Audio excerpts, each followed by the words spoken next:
হামলা বন্ধের পর এবার ইরানের তেল কোম্পানি সহ কয়েক প্রতিষ্ঠানের উপর নিষেধাজ্ঞা তুলে নিল আমেরিকা। এটি কি ট্রাম্পের আত্মসমর্পণ? এবার কোটি কোটি ডলার খরচ করে নভেম্বরের নির্বাচনে ইসরায়েল বিরোধী মুসলিম আল সাইদকে আটকাতে চায় ইসরায়েলপন্থীরা। পারবে কি? ইরান আমেরিকা যুদ্ধে তেল গ্যাসের তীব্র সংকটের সুযোগে কোটি কোটি ডলার কিভাবে লুটে নিচ্ছে মার্কিন তেল কোম্পানিগুলো। হত্যার শিকার একসাথে দুই পরিবারের 112 ফিলিস্তিনিকে দাফন। গাজার ইতিহাসে অন্যতম সবচেয়ে বড় গণজানাজা।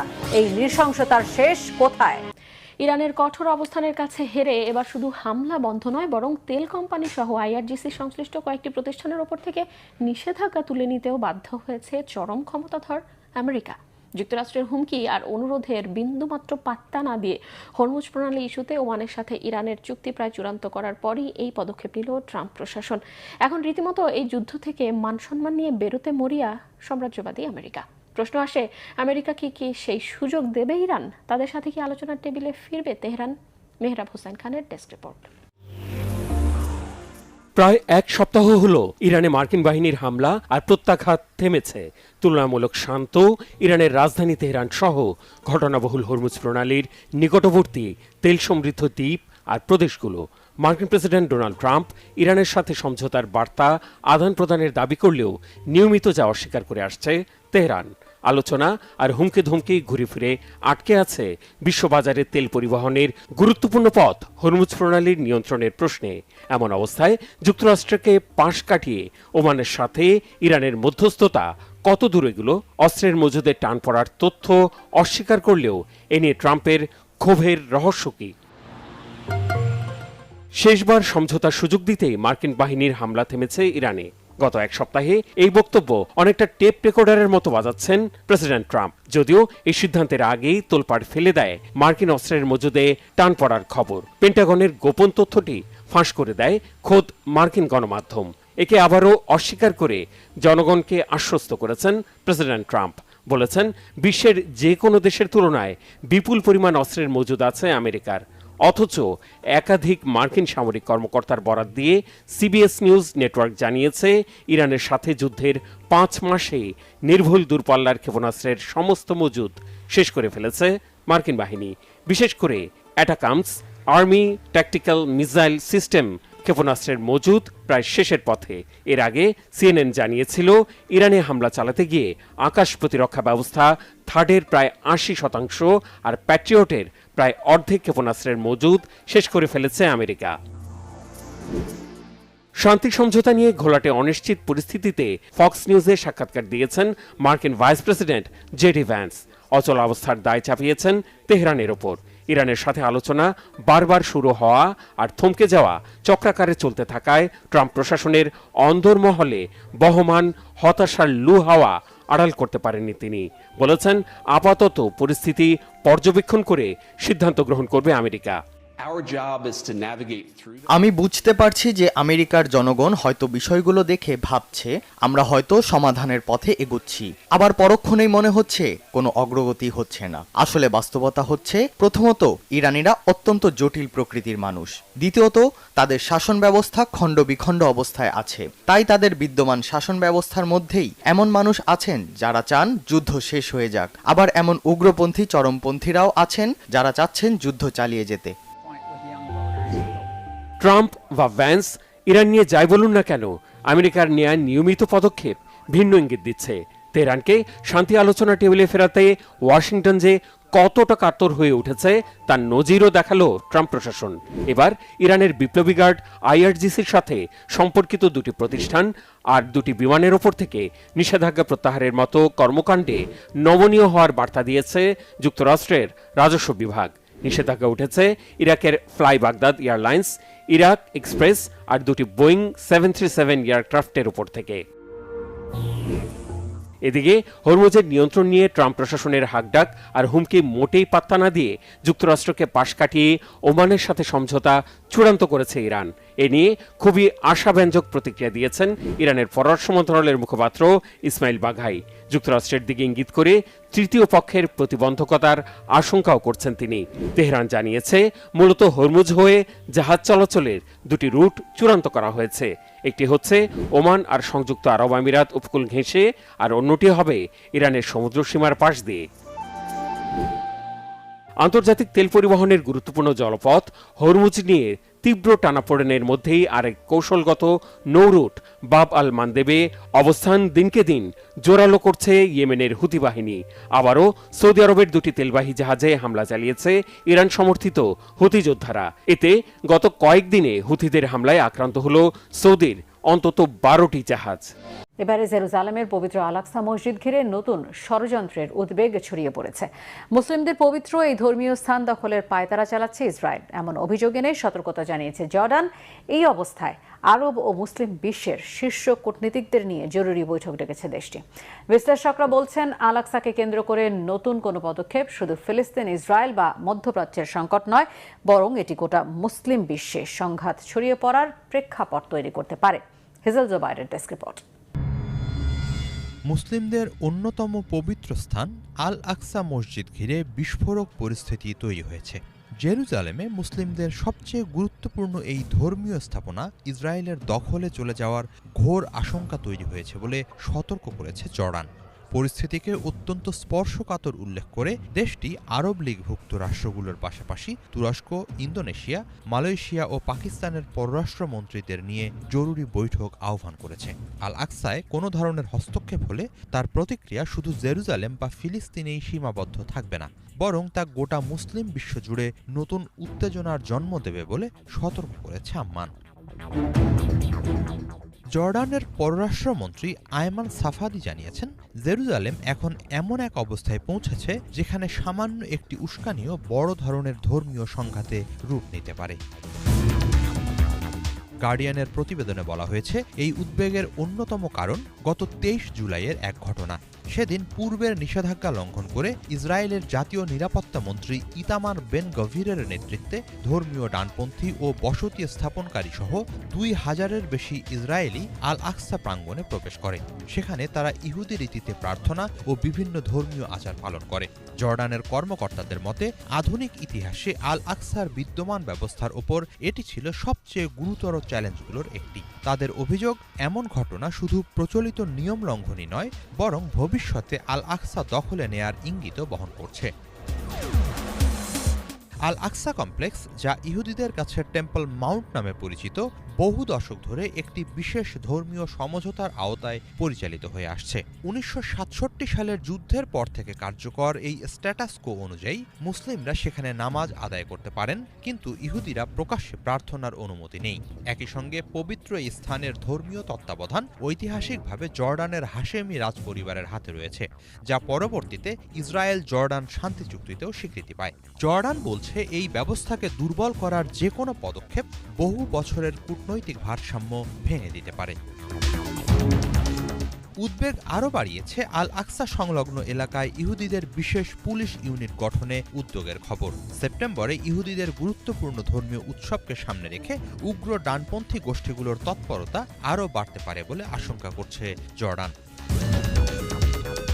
আল আকসাকে কেন্দ্র করে অতীতেও বড় ধরনের সহিংসতার নজির রয়েছে। 2000 সালে তৎকালীন ইসরায়েলি নেতা এরিয়াল শ্যারনের আল আক্কাস প্রাঙ্গণ সফরের পর দ্বিতীয় ইন্তিফাদা শুরু হয়েছিল।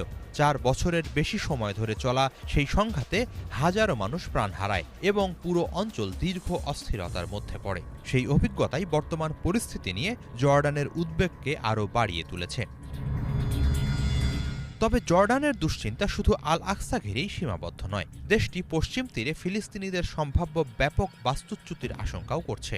জর্ডান জানিয়েছে, ফিলিস্তিনিদের জোরপূর্বক নিজ ভূমি থেকে সরিয়ে তাদের ভূখণ্ডে ঠেলে দেওয়ার যে কোনো চেষ্টা হবে একটি রেড লাইন।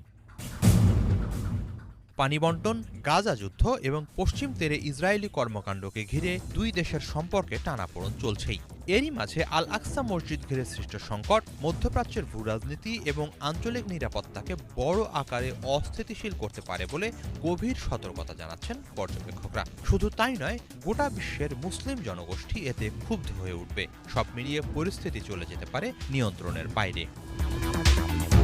ইউক্রেনের দক্ষিণাঞ্চলীয় শহর খেরসনের এক রাস্তায় বিক্রেতাকে লক্ষ্য করে ড্রোন হামলার ভিডিও প্রকাশের পর রাশিয়ার বিরুদ্ধে যুদ্ধাপরাধের অভিযোগ তুলেছে কিয়েভ। বেসামরিক নাগরিকদের ভয় দেখাতে রাশিয়ার বিরুদ্ধে পরিকল্পিত অভিযান শুরুর অভিযোগ করেছেন ইউক্রেনের পররাষ্ট্রমন্ত্রী আন্দ্রি সিবিহা। এই ধরনের ঘটনাকে আন্তর্জাতিক আইনের লঙ্ঘন আখ্যা দিয়ে নিন্দা জানিয়েছেন প্রেসিডেন্ট ভলোদিমির জেলেনস্কি, যদিও ইউক্রেনের অভিযোগের কোনো প্রতিক্রিয়াই জানায়নি মস্কো। সঞ্জিদা ইসলাম তন্নির ডেস্ক রিপোর্ট। সাদা একটি মিনিবাসের চারপাশে ঘুরছেন বয়স্ক এক ব্যক্তি। তাকে অনুসরণ করছে একটি ড্রোন। দেখে মনে হতে পারে এটা বুঝি মজার কোনো খেলা কিংবা উন্নত প্রযুক্তি ব্যবহার করে তৈরি করা ড্রোনের পরীক্ষামূলক উড্ডয়ন। আপাত দৃষ্টিতে বেশ উপভোগ্য এই দৃশ্যে কয়েক সেকেন্ড পরেই যা ঘটে তা দেখে যে কেউ আটকে উঠবেন, কারণ হঠাৎই ছুটতে থাকা লোকটির পায়ের কাছে আছড়ে পড়ে বিস্ফোরিত হয় অ্যাটাক ড্রোনটি। দৃশ্যটি দক্ষিণ ইউক্রেনের খেরসন শহরের একটি বাজারের, যেখানে ড্রোনের আঘাতে আহত হন 52 বছর বয়সী ইউক্রেনীয় কৃষক ইউরি। খুব কাছে বিস্ফোরণ হওয়ায় ড্রোনটির ছোট ছোট টুকরা ইউরির শরীরের বিভিন্ন স্থানে, বিশেষ করে পুরো পিঠ জুড়ে ঢুকে যায়। এছাড়া পায়ে গুরুতর আর মাথায় সামান্য আঘাত পেয়েছেন তিনি। ড্রোনটা সোজা আমার দিকে আসতে শুরু করলো। আমি দৌড়াতে শুরু করলাম। ওটাকে দেখানোর চেষ্টা করছিলাম আমার কাছে সামরিক কিছু নেই। ওটা ঠিক গাড়িটা আর আমার মাথার উপরেও ঘুরছিল। হঠাৎ খুব কাছে এসে ড্রোনটা বিস্ফোরিত হয় আর আমি নিচে পড়ে যাই। কারিগরি কোনো ত্রুটির কারণে উড়তে থাকা ড্রোনটি বিস্ফোরিত হয়েছে ভাবলে ভুল হবে। আসলে ড্রোনটি এমনভাবেই তৈরি করা হয়েছে যেন এটি শত্রুর অবস্থান নিশ্চিত হয়ে সেখানে স্বয়ংক্রিয়ভাবে বিস্ফোরিত হতে পারে। দূর থেকে নিয়ন্ত্রিত ড্রোন ব্যবহার করে নিরস্ত্র বেসামরিক মানুষের ওপর এই ধরনের হামলাকে বলা হয় হিউম্যান সাফারি অ্যাটাক। 2024 সালের মাঝামাঝি থেকে রাশিয়ার বিরুদ্ধে ইউক্রেনের খেরসন শহর ও আশেপাশের এলাকায় ছোট ছোট first person view FPV drone ব্যবহার করে সাধারণ নাগরিকদের ওপর হামলার অভিযোগ উঠেছে। ইউক্রেনের প্রেসিডেন্ট ভলোদিমির জেলেনস্কি এই ঘটনাকে নিরস্ত্র মানুষের ওপর ইচ্ছাকৃত হামলা আখ্যা দিয়ে বলেন, সাধারণ নাগরিকদের লক্ষ্য করে এ ধরনের হামলা আন্তর্জাতিক মানবিক আইনের গুরুতর লঙ্ঘন। পররাষ্ট্রমন্ত্রী আন্দ্রি সিবিহা অভিযোগ করেছেন, বেসামরিক নাগরিকদের ভয় দেখাতে রাশিয়ার পরিকল্পিত অভিযানের অংশ ছিল সবশেষ এই হামলা। এ ধরনের হামলাকে যুদ্ধাপরাধ হিসেবে বিবেচনা করে তদন্ত হচ্ছে বলেও জানান তিনি। ইউক্রেনের অভিযোগে কোনো আনুষ্ঠানিক প্রতিক্রিয়া জানায়নি রাশিয়া। তবে যুদ্ধ শুরুর পর থেকে মস্কো বারবার দাবি করে আসছে তারা সাধারণ নাগরিকদের লক্ষ্য করে হামলা চালায় না। খুব শিগগিরই আবারও খুলতে যাচ্ছে হরমুজ, এমন ইঙ্গিত দিয়েছে ইরান। তবে সাফ জানিয়ে দিয়েছে হরমুজ আবারও খোলা ইস্যুতে আমেরিকা নয়, আলোচনা ও চুক্তি হবে ওমানের সাথে। খামেনির দেশের ভয়াবহ অভিযোগ, আমেরিকা বিশ্বকে তৃতীয় বিশ্বযুদ্ধের দিকে ঠেলে দিচ্ছে। কেন আমেরিকার হুমকি ধামকিকে একেবারেই পাত্তা দিচ্ছে না খামেনির দেশ? কেন আমেরিকাকে বাদ দিয়ে ওমানের সাথে আলোচনায় ইরান? সঞ্জিদা ইসলাম তন্নির ডেস্ক রিপোর্ট। বিশ্বকে তৃতীয় বিশ্বযুদ্ধের দিকে ঠেলে দিচ্ছে আমেরিকা, এমন ভয়াবহ অভিযোগ তুলেছে ইরান। একই সাথে সাফ জানিয়ে দিয়েছে হরমুজ আবারও খোলা ইস্যুতে আমেরিকা নয়, ওমানের সাথে আলোচনা চালিয়ে যাচ্ছে তারা। খুব শিগগিরই চুক্তিতে পৌঁছানোর ইঙ্গিত ইরানের। কেন আমেরিকাকে বাদ দিয়ে ওমানের সাথে আলোচনায় ইরান? কেন আমেরিকার হুমকি ধামকিকে একেবারেই পাত্তা দিচ্ছে না খামেনির দেশ? বিশ্লেষকরা বলছেন, মধ্যপ্রাচ্য ও উপসাগরীয় অঞ্চলে কোনোভাবেই আমেরিকা আর জায়গা পাবে না। এটা বোঝাতেই হরমুজ ইস্যুতে যুক্তরাষ্ট্রকে বাদ দিয়ে ওমানের সাথে আলোচনায় ইরান। এর মধ্য দিয়ে ইরান আবারও জানিয়ে দিল, উপসাগরীয় অঞ্চলের নিরাপত্তার দায়িত্ব কেবল এই অঞ্চলের দেশগুলোর, বাইরের কোনো শক্তির নয়। বিশ্লেষকরা বলছেন, মধ্যপ্রাচ্যে আমেরিকার সাম্রাজ্যবাদের দিন শেষ। আর ওমানের সাথে হরমুজ নিয়ে ইরানের চুক্তি সেই কফিনে শেষ পেরেক ঠুকে দেওয়ার মতোই। কি আছে হরমুজ ইস্যুতে ইরান ওমান চুক্তিতে? মার্কিন গণমাধ্যম এক্সিওস জানিয়েছে, চুক্তি হলে 60 দিনের জন্য টোল দেয়া ছাড়াই বাণিজ্যিক জাহাজগুলো হরমুজ পার হওয়ার অনুমতি পাবে। পারস্য উপসাগরে প্রবেশকারী জাহাজগুলো হরমুজের উত্তরাঞ্চলের লেন ব্যবহার করে ইরানের জলসীমা দিয়ে চলাচল করবে। পারস্য উপসাগর থেকে বের হতে জ্বালানি তেল ও পণ্যবাহী জাহাজগুলো ওমানের জলসীমা ব্যবহার করবে। আর চুক্তির প্রথম 30 দিনের মধ্যে দুই পক্ষ একসাথে হরমুজ প্রণালীর নিচে থাকা সব সামুদ্রিক মাইন সরিয়ে ফেলবে। তবে 60 দিন পর কি হবে, টোল দিতে হবে কিনা তা নিয়ে পরবর্তীতে আলোচনা করবে দুই দেশ। তবে এই আলোচনার মাঝেই ইরানের ভয়াবহ অভিযোগ, মার্কিন প্রেসিডেন্ট ডোনাল্ড ট্রাম্প বিশ্বকে তৃতীয় বিশ্বযুদ্ধের দিকে ঠেলে দিচ্ছেন। নতুন চুক্তিতে সই করার জন্য ইরানের সামনে এবারই শেষ সুযোগ। ট্রাম্পের এমন মন্তব্য তৃতীয় বিশ্বযুদ্ধের স্ফুলিঙ্গ জ্বালিয়ে দিতে পারে বলে অভিযোগ তেহরানের। আমেরিকাকে আলোচনা থেকে ইরান বাদ দিলেও মার্কিন প্রেসিডেন্ট ডোনাল্ড ট্রাম্পের দাবি, হরমুজ প্রণালী খুলে দেয়া ও যুদ্ধ বন্ধে ইরানের সাথে ফলপ্রসূ আলোচনা চলছে। খুব শিগগিরই জলপথটি খুলে যাবে বলেও আশা প্রকাশ করেছেন তিনি। তবে যথারীতি আবারও হুমকি দেন, প্রয়োজনে ফের ইরানে সামরিক হামলা হবে। হরমুজ প্রণালী খুব শিগগিরই খুলে যাবে, না হলে ইরানে আবারও ভয়াবহ সামরিক অভিযান শুরু হবে। আমরা এরই মধ্যে তাদের উপর খুব কঠিন আঘাত হেনেছি, কিন্তু আসল কঠিন আঘাতটা এখনো বাকি। আশা করি আমাদের সেটা করতে হবে না, যদিও তারা এটা স্বীকার করতে চায় না, কিন্তু আমাদের মধ্যে খুব ভালো আলোচনা চলছে। হরমুজ নিয়ে আলোচনায় অগ্রগতির দাবি করেছেন মার্কিন পররাষ্ট্রমন্ত্রী মার্কো রুবিও। 2-1 দিনের মধ্যে একটি চুক্তি হতে পারে বলে জানিয়েছেন অর্থমন্ত্রী স্কট বেসেন্ট। হরমুজ প্রণালীর মতো অচল অবস্থা সৃষ্টি হয়েছে মধ্যপ্রাচ্যের দ্বিতীয় গুরুত্বপূর্ণ জলপথ বাব আল মান্দেবেও। লোহিত সাগরে সৌদি আরবের একটি ট্যাঙ্কার জাহাজে হামলা চালিয়েছে ইয়েমেনে থাকা ইরান সমর্থিত হুথি বিদ্রোহীরা। বাব আল মান্দেবে সৌদির ওপর সামুদ্রিক অবরোধ আরোপের পর এখন পর্যন্ত রিয়াদের 8টি জাহাজের ওপর হামলা হয়েছে। আরও 29টি তেলবাহী জাহাজের গতিপথ পাল্টে দিয়েছে হুথিরা।